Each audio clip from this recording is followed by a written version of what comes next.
He venido masticando, y cuando digo masticando, digo en términos de mi corazón y de una reflexión, una palabra que está atravesando mi corazón ya de un tiempo y que se ha terminado de perfeccionar durante estos días, hasta estos días previos y este fin de semana.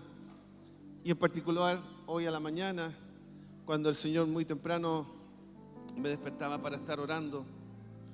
Y esta es la palabra que creo tiene hoy un peso fundamental en la vida de muchos de los que aquí estamos, por no decir todos los que aquí estamos. Y quiero que repita conmigo: de generación a generación tú eres Dios. ¿Puedes repetir conmigo? De generación. Ahora dígalo con un poco más de fuerza.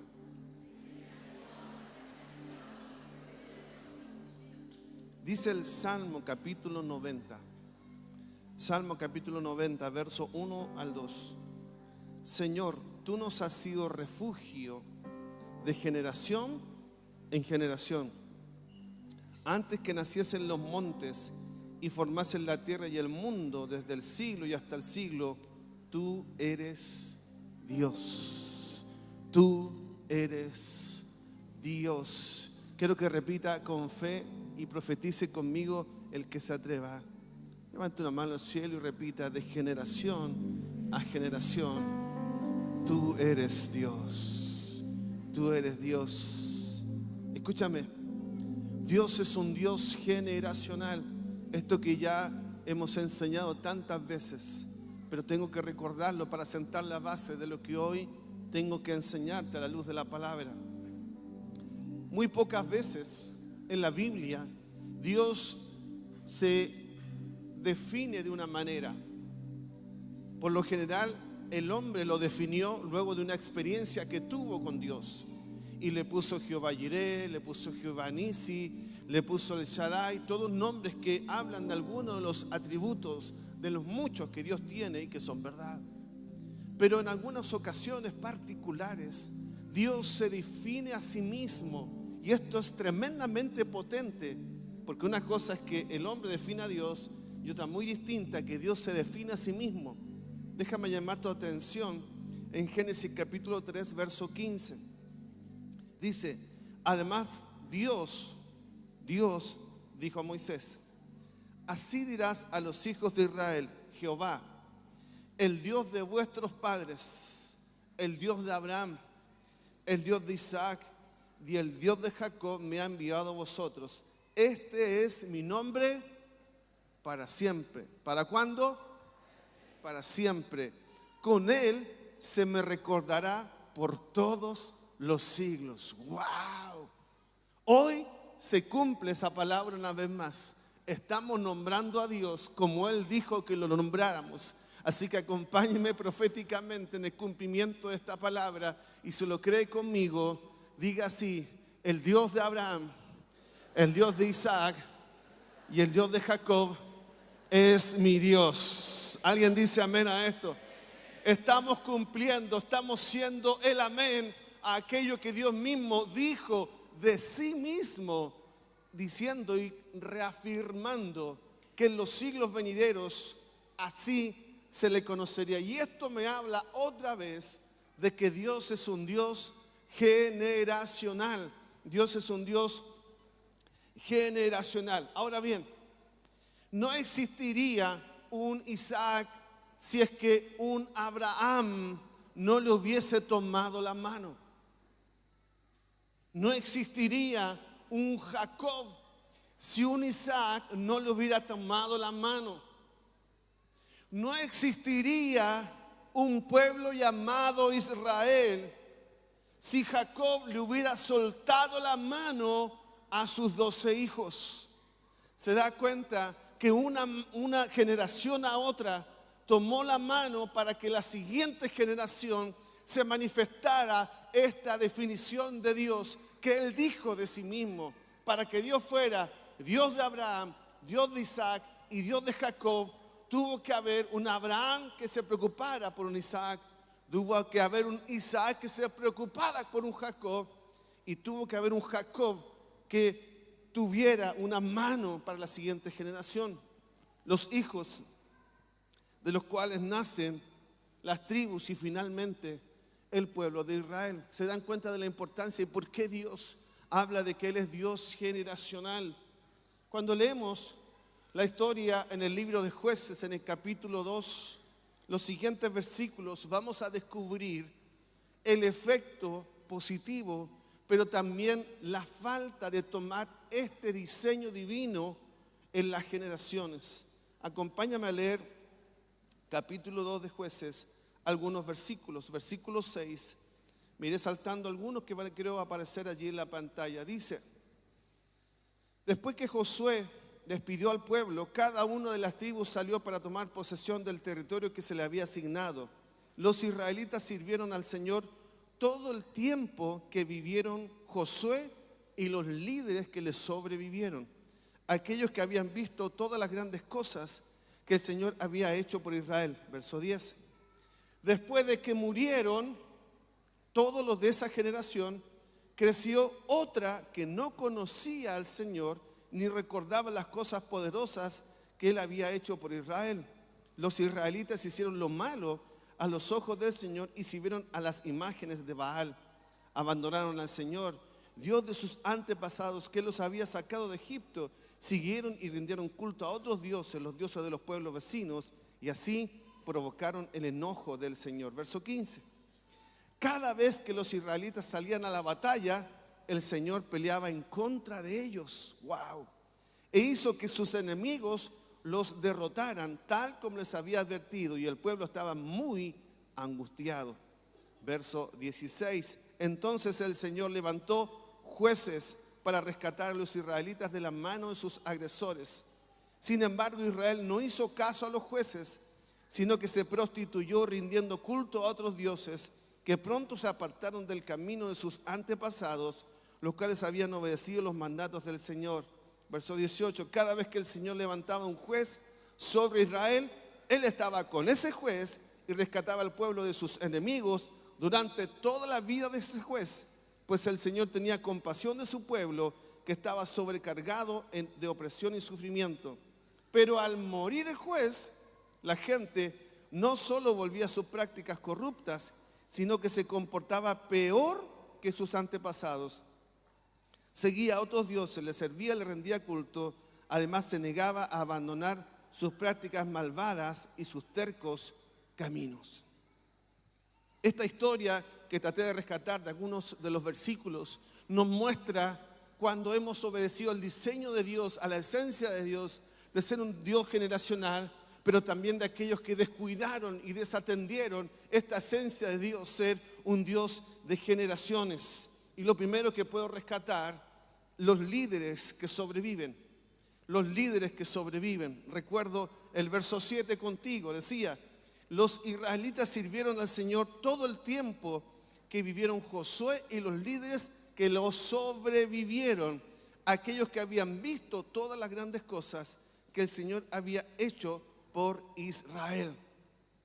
Entonces venían frases a mi mente. Muchos líderes, muchas personas empiezan con pasión, pero terminan con traición. Muchos líderes y personas, hermanos, comienzan con entrega, pero terminan abandonando. Muchos líderes empiezan con pasión, pero terminan con resentimiento.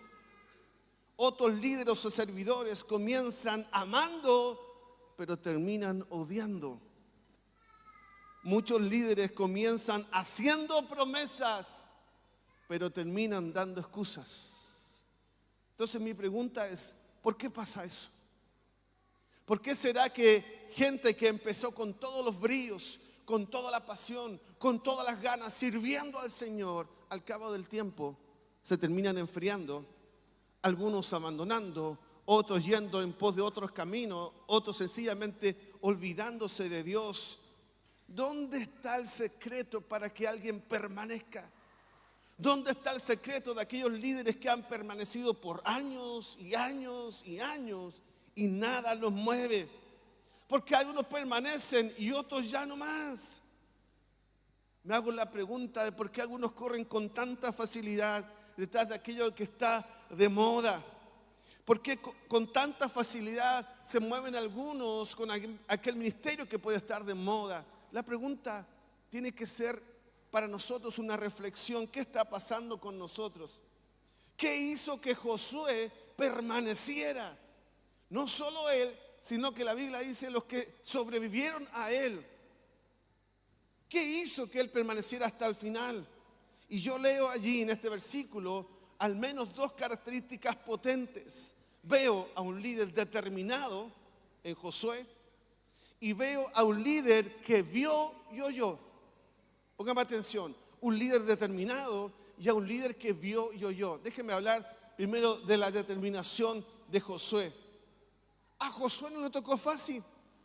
Le tocó vivir en medio de un pueblo que permanentemente volvía a mirar el pecado. Le tocó vivir en medio de un pueblo donde había gente que abandonaba a Dios, que tenía el beneficio de Dios, de tener tierra, bendición, pero luego que tenía la bendición se olvidaba de Dios. Le tocó vivir en medio de un pueblo que un día adoraba a Dios, pero que el otro día estaba adorando otras imágenes paganas. Le tocó vivir en medio de un pueblo que un día lo abrazaba, pero que al siguiente día lo traicionaba. Le tocó vivir prácticamente las mismas circunstancias nuestras. En un ambiente hostil, en un ambiente de tibieza, en un ambiente donde el pueblo no terminaba de amar a Dios. ¿Y sabe qué dijo él al final de sus días? Y déjeme, antes de poner la frase bíblica, yo quiero imaginarme cosas que él pensaría y que pudo haber puesto en pensamientos o escritos. Miren, es como que si Josué hubiera dicho: si ustedes quieren irse, es su problema. Si usted elige el camino del resentimiento, ojo que vivirán las consecuencias. Si ustedes prefieren las luces al proceso, allá ustedes. Pero yo y mi casa serviremos al Señor. Josué era un líder determinado. Me llama la atención que él no se devolvió, no dijo: me esperan tantito, voy a ir a hablar con mi señora y mis hijos a ver si es que ellos estarían de acuerdo conmigo en que vayamos. No. Porque Josué ya era el líder de su casa. Él había llevado al arca a su casa. No tenía nada que devolverse a preguntar. No tenía que preguntarle a su esposa ni preguntarle a sus hijos, porque él ya les había enseñado a su esposa y a sus hijos a amar y servir a Dios. Él tomó la voz de un líder. Él tomó la voz de un sacerdote de su casa, de alguien que amaba a Dios, y dijo: yo en mi casa serviremos al Señor. Un líder determinado. ¿Sabe qué? Un líder determinado no necesita motivación. Él motiva a otros. Ay, es que nadie se preocupó por mí. Es que nadie me llamó. Es que nadie me visitó. Es que esa es la diferencia de alguien que escribe historia, de alguien que trasciende. Llegará un tiempo, hay procesos, por supuesto. Cuando recién estás afirmándote en la fe, cuando recién conociste a Cristo, hay otro que tiene que enseñarte, hay otro que tiene que preocuparse por ti. Pero una vez ya tus pasos están firmes, es deber tuyo seguir caminando y sirviendo al Señor. Pero no solo caminando y sirviendo a Dios, sino que es deber tuyo motivar a otros. ¿Sabe qué hace un líder? No espera que nadie lo motive, él motiva a otros. Un líder no necesita que lo lleven, él lleva a otros. Un líder no vive del halago ni del reconocimiento, vive de la palabra de Dios. Es que no me reconocieron el trabajo que hice. ¿Y qué más da? Dice la Biblia que hicimos lo que teníamos que hacer, que no hay nada especial en eso. Así que si nadie te aplaudió, si nadie te felicitó, si nadie te dijo gracias, siéntase honrado porque está haciendo las cosas bien, porque está trabajando para Dios. El halago no es importante, lo que importa en tu vida es que estés gobernado por la palabra de Dios. Si usted depende del halago, cuando falte el halago, usted pensará que no vale nada. Usted no necesita un halago para seguir sirviendo. Usted ya tiene la palabra de Dios y eso basta en su vida para seguir sirviendo. Su determinación hizo que su familia, no solo su familia, mire un líder determinado, dice la Biblia, que Josué y los que le sobrevivieron, es decir, era tan determinado Josué, que no solo inspiró a su familia, sino que inspiró a sus amigos, inspiró a su entorno, inspiró a toda una generación. Qué tremendo. Él fue un referente, él fue una inspiración, él fue de impacto en su generación. Primera característica, te dije, de alguien que trasciende a sus generaciones, que es determinado. Pero segunda característica que leí en el versículo y que me llamó la atención y que vino a ser como una luz a mi mente es cuando dice los que vimos, los que oímos. Y me hace pensar en los discípulos. ¿Alguien se acuerda del texto primera de Juan capítulo 1, verso 1 al 4? Uno de los apóstoles hablando dice, lo que era desde el principio, lo que hemos oído, misma palabra, lo que hemos oído, lo que hemos visto con nuestros ojos, lo que hemos contemplado y palparon nuestras manos tocante al verbo de vida. Más adelante, verso 3, lo que hemos visto y oído, eso os anunciamos para que también vosotros tengáis comunión con nosotros, y nuestra comunión verdaderamente es con el Padre y con su Hija. Estas cosas escribimos para que vuestro gozo sea cumplido. ¿Por qué es tan importante esto, lo que hemos visto y lo que hemos oído? ¿Sabe por qué? Porque en esa época de los apóstoles había mucha gente incrédula, gente que cuestionó la fe de ellos, gente que cuestionó la experiencia de ellos, gente que puso en jaque el evangelio. Pero ninguno le podía venir a decir nada a ellos. Ninguno le podía venir con cuentos. Ninguno le podía venir con argumentos. Y aquel que osaba a decirle, mira, tu Jesús no me sirve de nada, tu Jesús no hace nada, tu Jesús no funciona. No, decía el apóstol. Yo estuve ahí. Yo lo vi, yo lo escuché, yo lo toqué. Así que a mí nadie me viene con el cuento. Así que a mí nadie me viene a decir que Él no resucitó. Yo estuve ahí. Lo vi, lo toqué.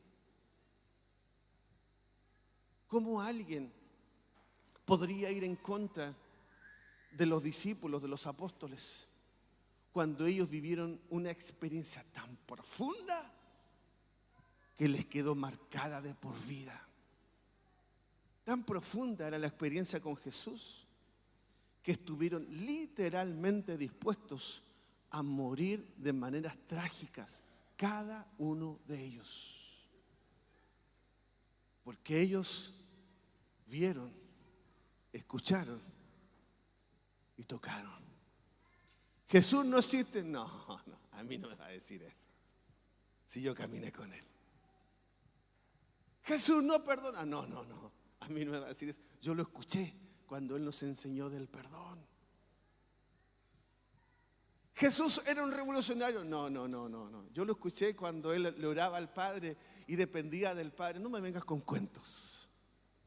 Lo que hemos visto, lo que hemos oído, lo que palparon nuestras manos, es lo que les anunciamos, dijo el apóstol. Josué dijo, lo que hemos visto. Josué vio, Josué escuchó, Josué tocó. Nadie le podía venir a decir que Dios no abría mares. Nadie le podía venir a decir que Dios no abría ríos. Nadie le podía venir a decir que podían conquistar un pueblo a pesar de que habían gigantes, porque Él lo que había visto, lo que había oído, lo que había tocado, eso creía. Entonces me hace cuestionar el planteamiento de algunos cristianos que con tanta liviandad desertan, abandonan, hacen su propio camino, son antojadizos. Entonces me hace dudar de tu experiencia con Dios. Ciertamente ni tú ni yo tuvimos la oportunidad de tocar literalmente a Jesús. Ninguno de nosotros, ni tú ni yo, tuvo la oportunidad de escuchar literalmente a Jesús. Pero aquellos que hemos sido alcanzados por la gracia, por la misericordia, por el amor de Dios, no podemos olvidar lo que Dios hizo con nosotros. ¿Hay alguien que hizo una obra maravillosa? Dios hizo una obra maravillosa en alguno de los que está aquí. ¿Puede levantar su mano conmigo? Yo te pregunto, ¿puedes olvidar eso? ¿Alguien fue sanado aquí por Dios? ¿Alguien entonces de afuera te puede venir a hablar en contra del poder de Dios? Pregunto, ¿alguien de aquí fue restaurado? Dios lo sacó de la maldición, de la pobreza, de la miseria. Por favor, levante la mano. Entonces, ¿alguien te puede venir a contar que Dios es miserable, que Dios empobrece a la gente? ¿Alguien te puede venir a decir lo contrario? No, dile tú. Yo lo viví, yo lo vi, yo lo escuché, yo lo palpé. Diga conmigo, lo que hemos visto, lo que hemos oído, lo que han palpado nuestras manos, eso predicamos. Un Jesús que cambió nuestras vidas. Un Jesús que hizo la diferencia.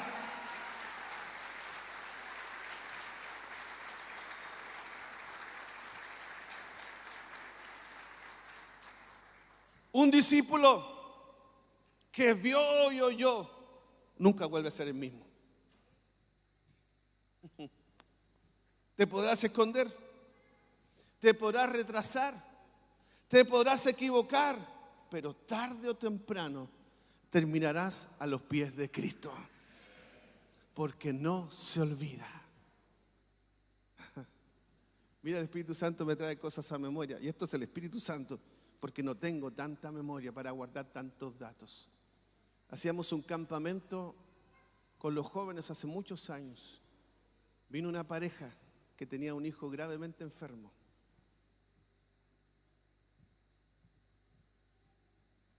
Diagnóstico de muerte. Me dijeron, hay una pareja, su hijo está grave. Y le dije, tráigalo a la reunión de la noche. Ven, Pedro, acompáñame. Oramos por ese niño. Y ese niño, ¿cuántos años tiene hoy día? 21. 21 años tiene ese milagro. ¿Alguien le puede decir a ustedes que Dios no hace milagros? Porque ustedes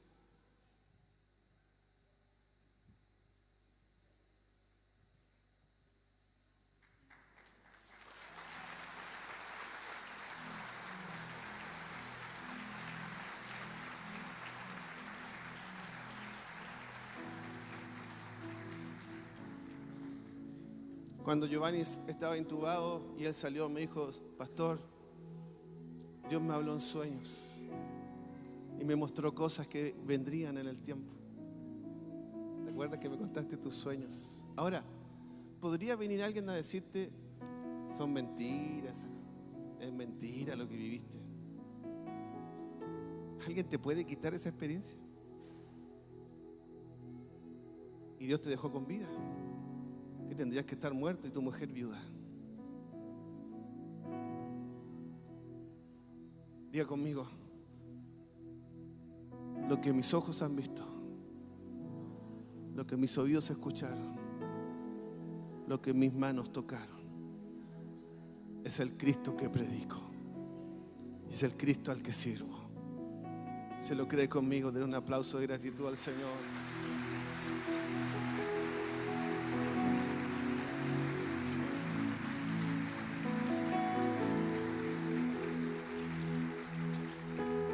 Qué tremendo, porque un líder determinado y un líder que vio y oyó. Otro milagro ahí. Desahuciada, sin posibilidades, y ahora cumpliendo un sueño. Qué increíble. Qué increíble. Y no conozco todos los casos, porque podríamos seguir toda la mañana hablando de lo que Dios hizo con tu vida. Pero mire lo que hizo un líder determinado como Josué. Tocó a toda su generación y toda esa generación sirvió a Dios. Diga conmigo, yo quiero ser como Josué. Quiero ser como Josué. Quiero ser un Josué para mi generación. Ahora, la Biblia tiene esta riqueza que nos muestra tanto lo bueno como lo malo para aprender. Y entonces, en segundo lugar, quiero hablarte del vacío generacional. El verso 10 dice: después de que murieron todos los de esa generación, creció otra que no conocía al Señor ni recordaba las cosas poderosas que Él había hecho por Israel. Entonces me viene una preocupación. Moisés tuvo a Josué, pero ¿y Josué a quién tuvo?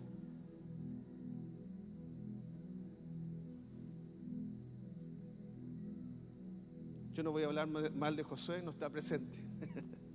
Está con Dios en los cielos, pero sé que su testimonio nos bendice. Yo saco dos lecciones de aquí: que los que estaban allí presentes no quisieron tomar la mano ni el legado de Josué, pero también veo que Josué probablemente no se dio el tiempo, no tuvo la visión para entender que tenía que levantar a otro como él. ¿Alguien me está escuchando esta mañana? Porque Moisés tuvo un Josué, porque Elías tuvo un Eliseo, pero Josué no tuvo a nadie que se levantara con la misma pasión, la misma determinación y la misma entrega. Cuando esto sucede, ¿sabe cuál es el problema? Que podemos abortar a toda la siguiente generación. Si le soltamos la mano a la siguiente generación, esto va a pasar. Verso 11 dice: los israelitas hicieron lo malo a los ojos del Señor y sirvieron a las imágenes de Baal. Después que murió Josué y los suyos, dice la Biblia, vino otra generación que no reconocía a Dios, que nadie le había contado de Dios, e hicieron lo malo, abandonaron al Señor, el Dios de sus antepasados, que los había sacado de Egipto. Verso 15: cada vez que los israelitas salían a la batalla, el Señor peleaba en contra de ellos. Qué dolor más grande. Menos mal que José ya estaba en la presencia de Dios. Pero qué dolor más grande que la siguiente generación se pierda. Qué tristeza más grande que tengamos que abortar. Yo veo que ellos sirvieron a otros dioses, abandonaron a Dios, abandonaron a quienes los cuidan, y Dios apartó su mano de ellos. Por eso el Salmo nos enseña, iglesia, padre, joven, escúchame bien, la palabra misma nos enseña lo siguiente en el Salmo 145 verso 4: que cada generación cuente a sus hijos de tus poderosos actos y que proclame tu poder. La versión 12 habla hoy, dice: de padres a hijos se alabarán tus obras, se anunciarán tus hechos poderosos. Padres, líderes, mentores, no podemos soltar a la siguiente generación. Tenemos que tener la mano tomada de ellos, acompañarlos. Tenemos que acompañar a la siguiente generación hasta que esa generación ame a Dios por sobre todas las cosas, y hasta que de esa generación se vuelva a levantar un Josué. Mientras eso no ocurra, usted no puede soltar la mano de la siguiente generación. Y no solo me refiero a tus hijos naturales, me refiero a los hijos del corazón, me refiero a los discípulos, me refiero a los nuevos creyentes. Es tu responsabilidad, a los ojos de la palabra de Dios, no descansar hasta ver cumplirse la palabra, hasta ver cumplirse la palabra. Y tercera cosa: para cada crisis Dios levanta un líder. Te lo digo de nuevo: para cada crisis Dios levanta un líder. Jueces capítulo 2, verso 16 al 19. Entonces el Señor hizo surgir líderes. ¿Qué hizo surgir? Que lo libraron del poder de esos invasores. Sin embargo, tampoco escucharon a esos líderes, sino que se prostituyeron al entregarse a otros dioses y adorarlos. Muy pronto se apartaron del camino que habían seguido sus antepasados, el camino de la obediencia a los mandamientos del Señor. Cada vez que el Señor levantaba ante ellos a un líder, el Señor estaba con él. Mientras ese líder vivía, los libraba del poder de sus enemigos, porque el Señor se complacía de ellos al oírlos gemir por causa de quienes los oprimían y afligían. Pero cuando el líder moría, ¿cuando el líder qué? Ellos volvían a corromperse aún más que sus antepasados. El problema en el tiempo de los jueces, que son líderes, yo te dije que en cada crisis Dios levanta a un líder, pero el problema seguía estando. ¿Sabe por qué? Surgía el líder, el juez. Vamos a pensar en uno de ellos, Sansón. Se moría el líder, Israel volvía a lo mismo. ¿Sabe cuál era el problema allí? Que Dios estaba con el líder, pero muerto el líder, Dios ya no estaba con el pueblo. Dios amaba al líder, Dios usaba al líder, pero me pregunta, ¿y el pueblo? ¿Y la gente? ¿Dónde estaba? Yo quiero decirte algo. Tú eres la respuesta para tu generación. Ponme atención. Tú eres la respuesta para tu generación. Te guste o no, te acomode o no, te sirva o no te sirva, lo siento, tengo que decirte, tú eres la respuesta para tu generación. Usted lo tomará o no, usted verá si lo hace o no, pero tus brazos deben estar atentos a abrazar a la siguiente generación. ¿Sabe? Ninguno de nosotros es eterno, ni ninguno de nosotros va a vivir para siempre. Van pasando los años y tenemos un tiempo limitado en la tierra. Mi pregunta es, ¿qué va a pasar cuando tú mueras?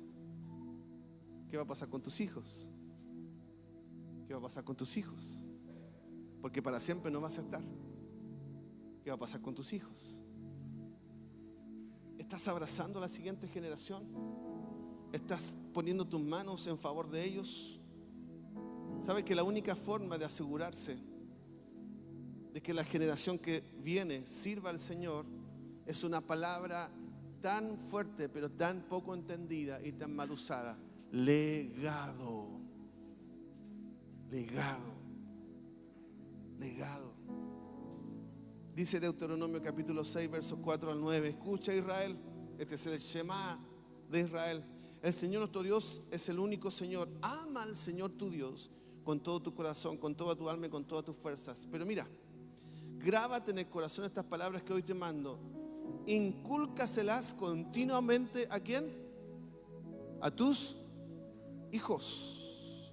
Háblales de ella cuando estés en tu casa y cuando vayas por el camino, cuando te acuestes, cuando te levantes. Átalas a tus manos como un signo, llévalas en tu frente como una marca, escríbelas en los postes de tu casa y en los portones de tus ciudades. Dios tratando de enseñarle cómo de manera pedagógica ellos podían transmitir el amor por el Señor a la siguiente generación. Pero en realidad la esencia de esto es que no podemos soltar a la siguiente generación. Instruye al niño en su camino y aun cuando fuere viejo no se apartará. No se apartará. ¿Usted está siendo un mentor de sus hijos? ¿Usted está siendo un mentor de los suyos, de su casa? Pero ¿sabes qué? Necesitamos que muchos más abracen a otros que no tienen padres para ser formados. En esta casa tenemos un montón de muchachos que vienen solos. En esta casa tenemos un montón de chicos y chicas que no tienen referentes. Y aún tú mismo necesitas un referente. Y nos toca a nosotros ser referentes de esta generación. Pero nos toca también tomar la mano de la siguiente generación. Eso es dejar legado. Dios le está enseñando a Israel a dejar legado. Déjeme definir legado. ¿Sabe qué es legado? Dejar una huella, un impacto espiritual en tus hijos y en la siguiente generación. Eso es legado. Un impacto, una huella en tu generación y en la generación que viene. Es ser influencia y un ejemplo de fe digno de imitar. Tienes que ser imitable para tu generación. Ahora, legado no es solo palabras y discursos, porque si no serían palabras huecas que no tienen valor ni sentido. La misma palabra le da equilibrio y peso a esto. En el Salmo 71:18 dice, Mateo 5:15 dice: hagan brillar su luz delante de todos, para que ellos puedan ver las buenas obras de ustedes y alaben a su Padre que está en los cielos. Hagan brillar su luz delante de todos, para que vean sus buenas obras. Tú eres un ejemplo con tu vida, eres un referente con tus acciones y eres alguien inspirador con la vida que tienes. No alcanza solo el discurso. Tu vida debe ser consecuente a lo que crees. Tu vida debe ser consecuente a lo que deja de alegar por los malos hijos que tienes y comienza a ser un referente para tus hijos. No hay malos hijos, no hay hijos problemáticos, no hay ovejas negras, hay falta de referentes. Hay falta de gente que sea un ejemplo de fe, de amor, de entrega, de consagración, de pasión por Dios. Muchachos, si no tienen un referente en su casa, busquen en esta casa un referente. Y me atrevo a decir, busquen en este pastor un referente para su vida. Imiten la fe de aquellos que ustedes han visto que crecen, se desarrollan y avanzan. Pero usted no tiene excusa, porque aquí hay referentes. Si no lo tiene en su casa, en esta casa hay referentes.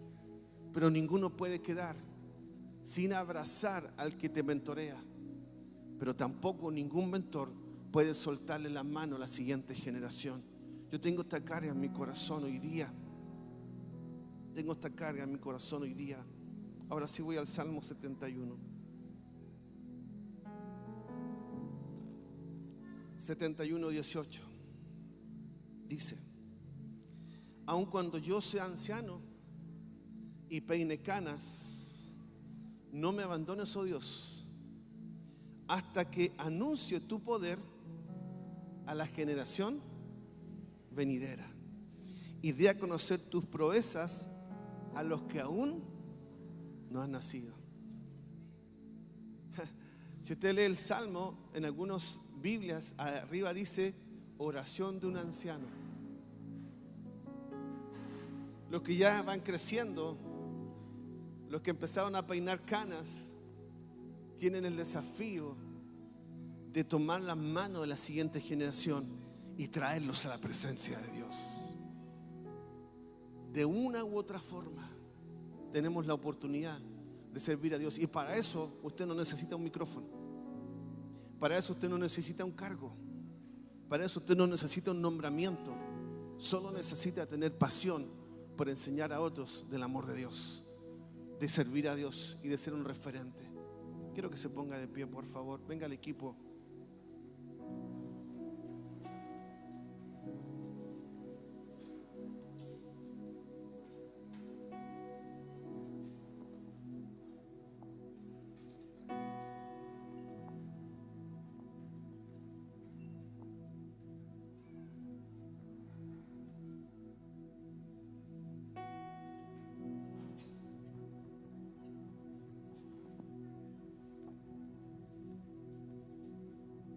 Yo me pregunto, ¿qué hubiera pasado si yo no hubiera obedecido a lo que Dios me pidió? ¿Qué hubiera pasado?